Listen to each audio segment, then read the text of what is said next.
Yo, Napier, I'm really happy for you, and I'm going to let you finish. But John Summerall has the best Florida Gators portal class of all time. Kanye Clark, you are a Florida Gator.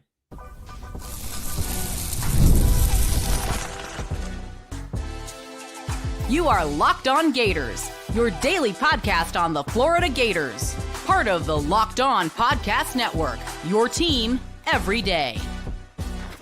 Hello, and welcome back to another episode of Locked On Gators, part of the Locked On Podcast Network, your team every day. Thanks for making Locked On Gators your first listen of the day every day. We are available daily and free wherever you listen to the podcast and on YouTube. I am Brandon Olsen, lifelong Florida Gators fan, the host of Locked On Gators, and we are here to talk about yet another commitment in this 2026 transfer portal class.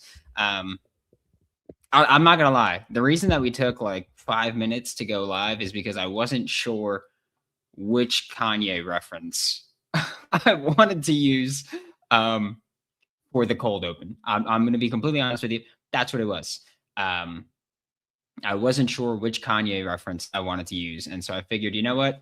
I'm going to use him interrupting Taylor Swift because they deserve it. And that's how I'm going to leave that one. But the Florida Gators landed UCLA defensive back Kanye Clark out of the transfer portal. And I'm interested to see what the plan is here.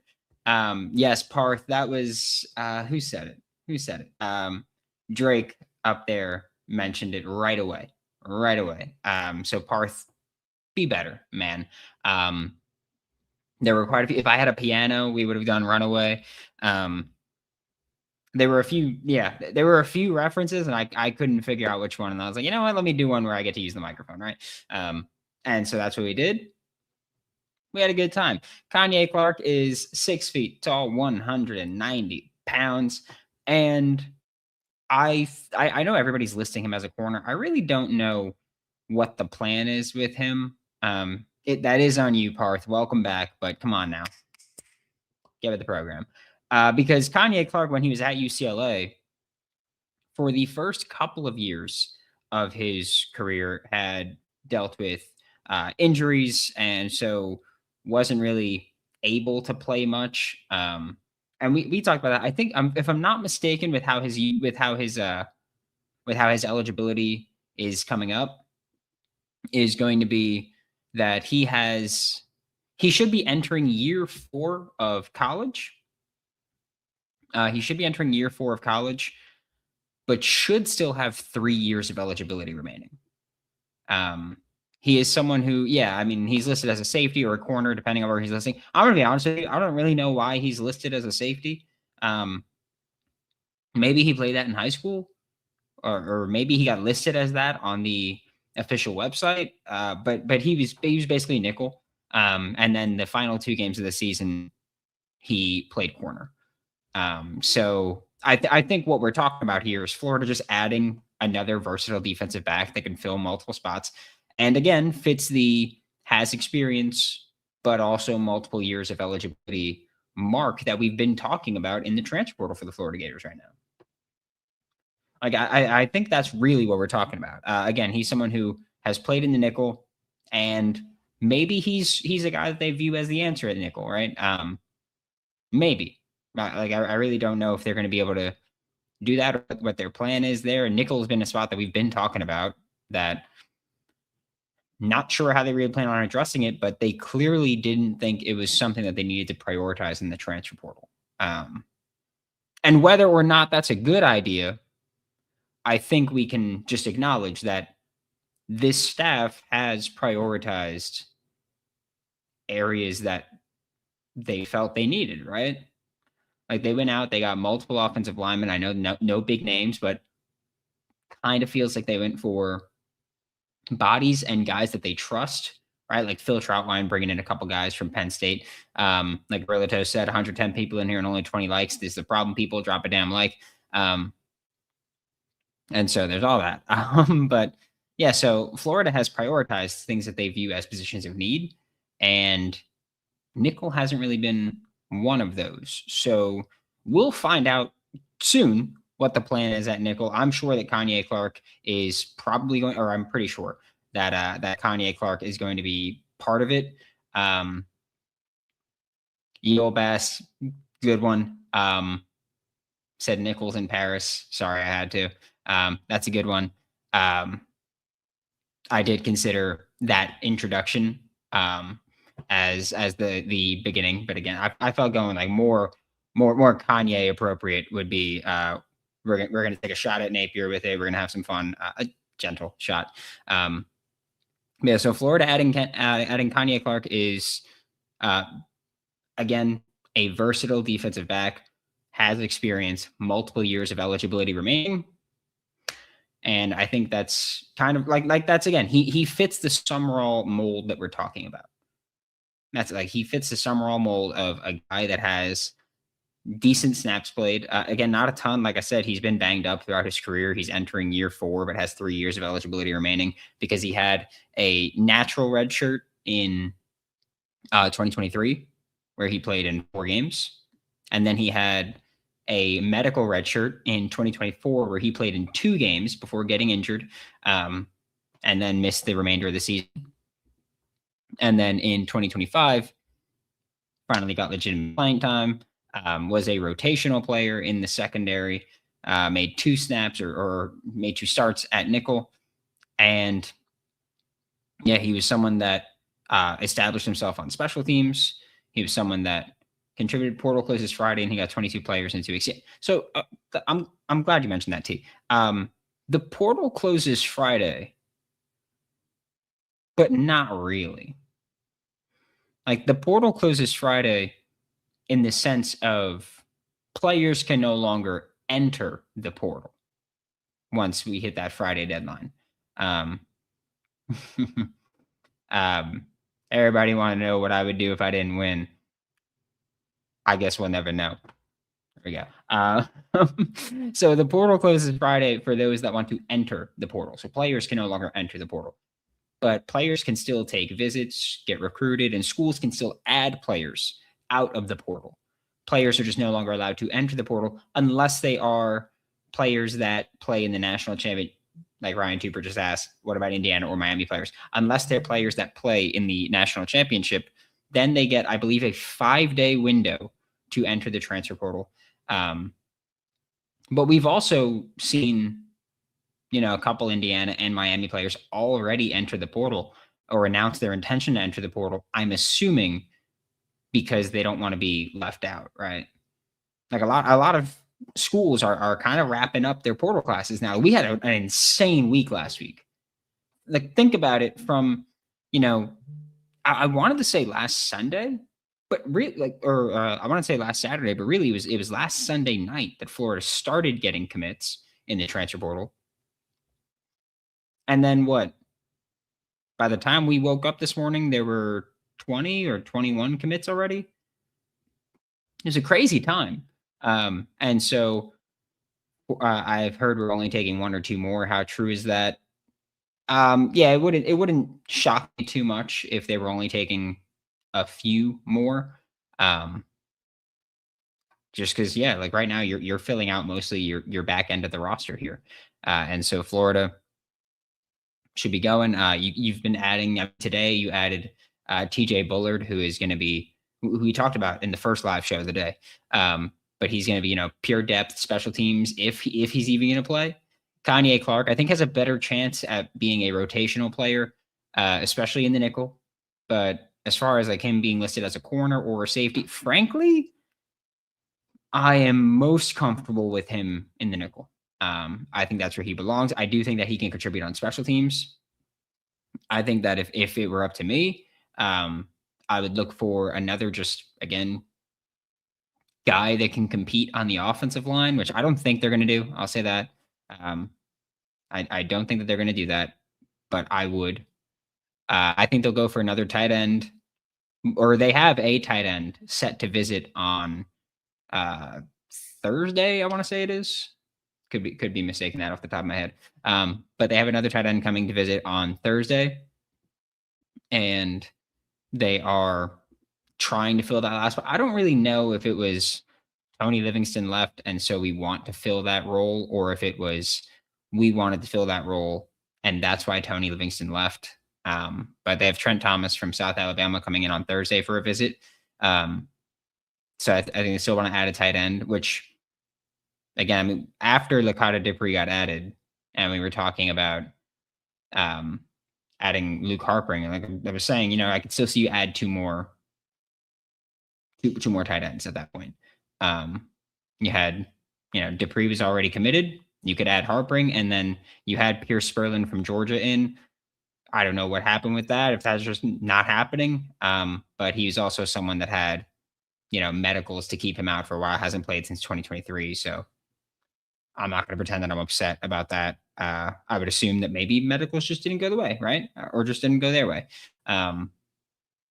So there's that. I think that defensive tackle is still a spot they're going to try to add someone, but I don't know, how much of a priority that is, because Florida never really went for a big name at defensive tackle in this cycle. They didn't. And I think maybe part of that is because the gap, similar to, a tight end, for example, right? Similar to a tight end, like the gap between below average to above average at defensive tackle, specifically nose tackle, is really not that big of a gap, right? When you have someone that's awful or when you have someone that's elite, then yes, there's a big gap between elite and average. But in college, especially when you're talking about having someone that's average or above average or even generally just good, there's really not that huge a gap. And so I think that their plan is probably going to be, hey, we can find a guy that can come in and contribute and do what we need him to do without really being like the star of the defense, right? And so I think that's kind of the plan. We'll get to the chat. We'll get to any questions. Ray Graves, we'll get to you because it was a good question. So we'll talk about that when we get back with Locked On Gators.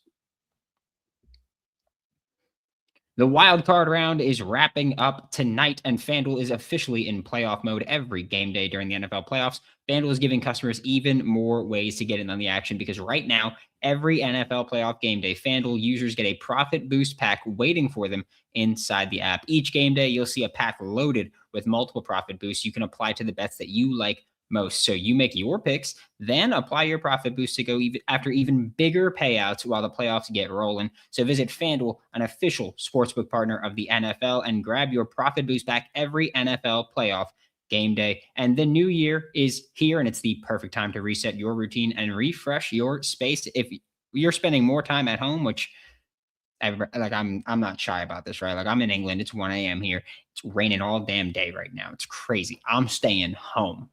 You might as well like the way that it looks and feels, and that's why you should run to Wayfair. It's a one-stop shop for getting your home back on track, from bedding and mattresses to storage solutions for every room. Wayfair makes it easy to start your year fresh, and Wayfair has everything you need for a full home refresh all in one place. So get organized, refreshed, and back on track this new year for way less. Head to wayfair.com right now and shop all things home. That's WAYFAIR.com.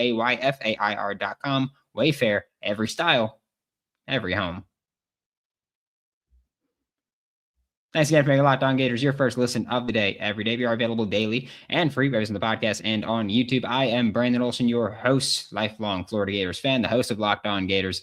And I'll tell you this just real quick. We've been kicking ass this month. I just want to throw that out there. Like I said, sleep schedule is from 6:30 a.m. to 10 a.m. and it is worth it right now. Ray Graves said, good enough to compete for starting nickel, or DJ Coleman to Nick, and see where we end up at safety, Dooley and Thornton. Yeah, I think that for Florida right now, you can put Kanye Clark in the competition at nickel. But just to be real about it, I think that both Cam Dooley and DJ Coleman can play both safety and nickel. So if you're going to have them even compete for playing time there, along with Laganza Hayward, I would view Kanye Clark as, at best, the fourth guy there, right? But again, I do feel like with Kanye Clark, he's someone who, this is going to sound weird to say, but similar to like a DJ Lagway, right? That we all knock on wood. That felt disgusting to say, just to use him as the reference. But it's tough to develop when you're not available, right? And Kanye Clark, again, natural redshirt in 2023. Then in 2024, got injured and missed the rest of the year. And then in 2025, came in and played a rotational role, right? Missed a few weeks. I think it was the Penn State game. He got banged up, which while I was watching TJ Shanahan film, I think it was, it was TJ Shanahan versus UCLA. That was when we got word that Florida was going to bring Kanye Clark in for a visit. And I was like, oh, great. I'm watching the UCLA game. Let me see where he is. And then I checked his snap count on PFF and it's like, oh, he played 5 snaps. It's like, oh, because that one, that ended early for him. And then he didn't play again for basically a month. And then he came back and finished the year and he was playing corner, just outright corner. Like he played 80 snaps at corner in 2025. 77 of them came in the final 2 games of the season. He's someone who's playing nickel and again, getting, solid playing time there. He had a few games with, 30 plus snaps there. And then he ends the year playing corner. Again, outright corner, which is nuts. He did not do great there. This was not a Triquez Bridges situation where it's like, oh yeah, we're moving this guy to corner and then he hoops. It was not that. I will say that in 2024, before he got injured, the PFF numbers, at least, which again, like do put as much stock as you want into the PFF numbers. But in 2024, before Kanye Clark got injured, PFF numbers were putting him at great. 60 is considered average, 70 is considered very good, 80 is considered great, 90 is considered elite. He was at a 79 for the year against Indiana in 2024, which obviously was a great team. He got targeted twice, had 2 pass breakups. He got targeted 4 times in the season. Did not allow a completion in that one. But again, 2025 was a bit of a different story and someone that now should be playing nickel, I think, at Florida. He also just might be someone who you say, hey, maybe we'll play you at corner, right? 2023 to 2024, when you played, you were at corner, grading well. 2024, you moved to nickel and you didn't grade as well. You didn't play as well. Maybe the plan is to play him outside. I just view him as someone that, again, a versatile player. That's been every secondary player that they've added has been a versatile player. And, Kanye Clark is no different. Versatile player, multiple years in college, multiple years of eligibility remaining. Should come out and be able to, at the very worst, be a rotational player. He's not someone that I'm personally excited for. He's not someone that I dislike either. I'm not going to be mad about it. Brandon waiting for 175. Nah, man, I'm chilling. We got a Landon Gosnell. First off, thank you for the super chat there. Have you thought about which player you're going to have come on your Wednesday show? I have put extensive thought into it. Okay. Haven't made a decision yet. Not going to reveal any names that we've talked about. But yes, we are still hoping to have that Wednesday deal with a player during the season. That's still going to be the plan every Wednesday. That's something that I want to do always, or maybe not every Wednesday, right? But like weekly. That's what we want to do every week during the season. Also, I don't know. Yeah, thank you. Let's go get Robinson back on DeAndre. I'm good. Thank you. I don't know how to put this any other way, so I'm just going to put it the best way to put it. There are quite a few players that just enter the portal because they want money and they'll go to the highest bid. Like I've mentioned before, there's players who I think most cases are, I will decide between these coaches, these schools, these schemes, whatever it may be. And then, sure, highest bidder, go ahead. There are some players that are all about the money. Florida will likely not be in it for the players that are all about the money. Because for quite a few of the commits that the Florida Gators have gotten during this transfer portal window, Florida, they were not the highest bidders. That is one of the times where I'm not speculating, I'm not guessing, I'm telling you, Florida were not the highest bidders for quite a few of the transfer portal ads that they've made during this window. What's your opinion of Levitt committing to LSU? Look, I think Levitt's fine. I think any quarterback that gets with Lane Kiffin is going to be productive and effective. They've added 3,000 receivers in this transfer portal window. They got Caden Durham back, which is great for them. But we'll see what that is, right? Their offensive line is a lot of turnover on the offensive line, so we'll see what that happens. They're not going to have that much proven depth on the offensive line either. But we'll see. I think Levitt's a solid quarterback. He kind of strikes me as one of those quarterbacks that is a great college quarterback, but I don't really view him as a big NFL guy. And maybe I'm wrong on that, right? But that's just how I view Sam Levitt. Is I'm like, look, I think he's a great college quarterback, but is he going to be an NFL player? Not really. If he's a running threat 10 months after Liz Frank, then Voodoo Magic was used. Yeah, that's another thing too. He's a dual threat guy. Liz Frank injury is not a fun one. I was pissed about. I forgot who had a Liz Frank injury, but I was talking about it one time. I did and I'm going to end on this note just because why not? I did a like a report or a project, whatever you want to call it, when I was in college about designing and creating cleats that were intended to help prevent Liz Frank injuries. Never got anywhere with it, right? But that was the thing that we talked about with like Liz Frank injuries are plain and simple BITCH. Like that's what it is. Liz Frank's not fun to deal with. Athletes get stuck with them for a while. And yeah, they can be a pain, right? They can be an absolute pain for guys, and it sucks to deal with. Especially sucks in college because, like, again, in the NFL, you can get hurt and stick around as a backup and work your way back. In college, you don't really have time to do that, so it sucks. But yeah, if he's a running threat like that, then hell, so be it. All right. Thanks for making Locked On Gators your first listen of the day every day. We are available daily and free, whether it's in the podcast and on YouTube. We will be back in, well, at the absolute latest.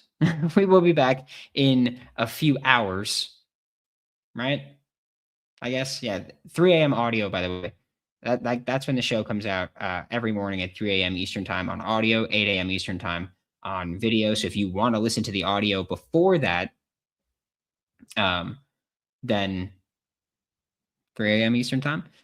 We will be going live after the Florida Gators hopefully beat Oklahoma tomorrow night, which is going to be a late one. That game is not going to end until like 5 a.m. my time. So we're going to go there. Off topic, but are you a fan of Dire Straits? If so, catch the train over to Swansea, Wales, and find a pub and ask if they can tell you where Terry Williams hangs out. I have no idea what Dire Straits is. I'm going to be real with you. I'm going to be real with you. I have no idea. But I'll look into it and sure, whatever it is, maybe, right? There is a train from literally a 3-minute walk from me. So maybe. But until then, I am Brandon Olsen for Locked On Gators. If you want to find my written work, go to swampsignal.substack.com. I got scouting reports of the transfer portal players coming out over there. And I will see you all next time.